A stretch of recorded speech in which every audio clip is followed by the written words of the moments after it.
반갑습니다, 여러분. 진실을 밝히는 진실의 방입니다. 10월 10일 이재명 경기도지사가 더불어민주당 대선 주자로 확정되었습니다.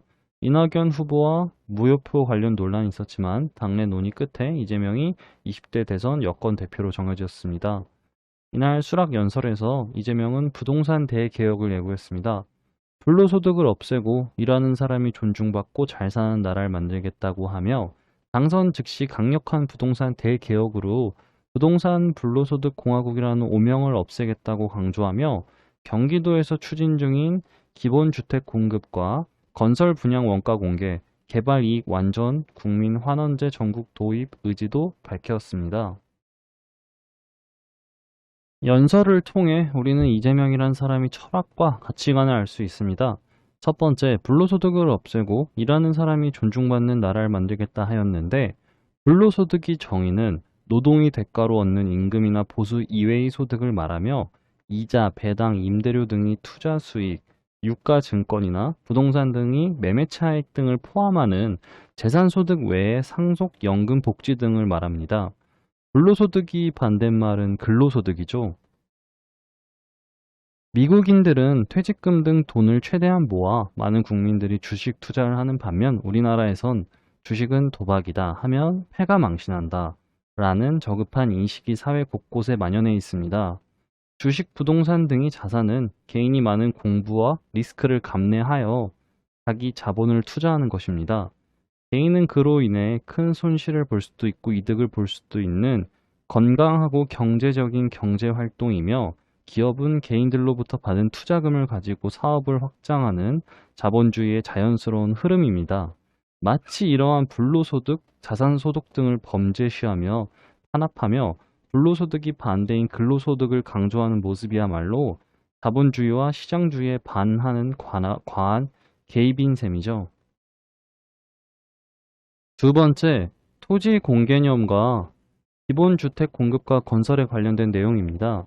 토지 공개념이란 토지 소유와 처분을 공익을 위해 제한할 수 있는 개념이고 이재명 후보는 토지 공개념 3법을 도입하겠다 했습니다.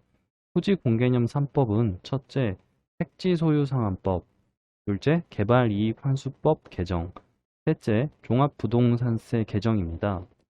나라에서 부동산 소유와 개발을 통제하고 부동산 개발과 가격 상승에 의한 차익을 모두 가져가겠다는 셈이고 이재명 후보는 실거주 외 양도세 100% 과세를 언급하기도 했습니다.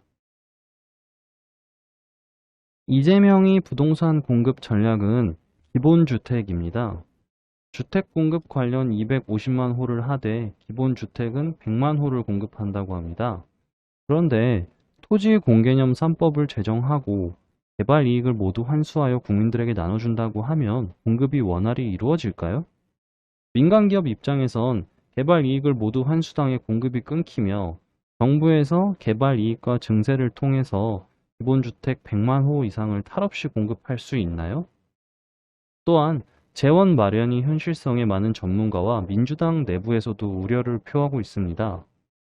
가장 큰 문제는 기본주택, 기본소득 등 기본이 핵심입니다.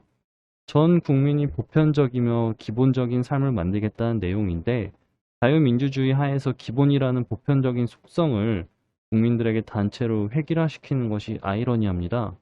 기본은 평범함이자 기본만이 강조되는 사회는 하향 평준화를 야기할 수 있습니다.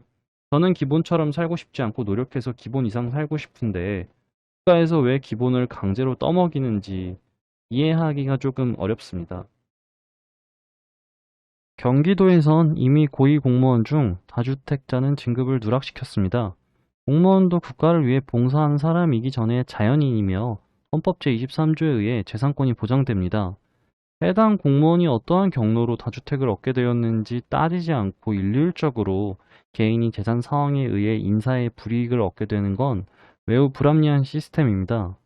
직무를 수행하는 과정에서 얻은 부동산 투기 정보를 이용하여 불법적으로 자산을 취득하는 것 자체가 문제인 것이지 부모님이 재산이 많아 부동산을 물려받을 수도 본인이 코인이나 주식으로 자산을 증식시켜 부동산을 구입할 수도 있는 여러 상황이 있는데 어떠한 기준이나 규정도 없이 다주택을 소유했다는 이유만으로 인사상의 불이익을 주는 건 단순히 인사권자의 재량이 아니라 자연인이 기본권을 침해하는 행위입니다.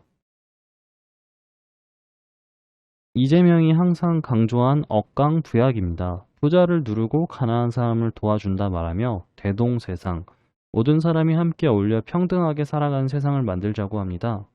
모든 사람들이 평등하게 살 필요는 없습니다. 그저 정부가 해야 될 일은 기회와 과정이 공정, 공평한 스테이지를 조성하는 것이지, 모든 국민들이 기본이란 개념으로 비슷한 수준으로 평등하게 살아야 하는 건 시장주의에 반합니다. 부자와 가난한 자를 어떤 기준으로 나눌 것이며, 개인이 여러 노력으로 부자가 되어도 그들 또한 억제의 대상인가요? 그런 나라에선 아무도 노력하려 부자가 되지 않을 것이고, 이런 억강부약이 공산주의 배급과 뭐가 다릅니까? 이번 정부가 큰 정부를 자처하며 부동산 시장에 개입하여 임대차 3법 등을 통해 부동산 시장을 황폐화시켜놨습니다. 시장 만능주의를 이야기하는 것은 아니지만, 우리는 최근에 정부의 지나친 개입이 시장에서 어떠한 결과를 야기했는지 쉽게 확인할 수 있었습니다. 향후 이재명 정부가 출범하면 문재인 정부보다 더 강력한 부동산 개입 및 규제 정국이 펼쳐지면 공급난으로 내 집 마련은 우리들로부터 한 걸음 더 멀어질 것입니다. 부자에 대한 열등감에서 생긴 집단 광기와 증오에서 벗어나 공정한 사회 기반 시스템에서 개인들이 경쟁을 통하는 게 진정한 자유주의 시장주의에 부합하겠죠.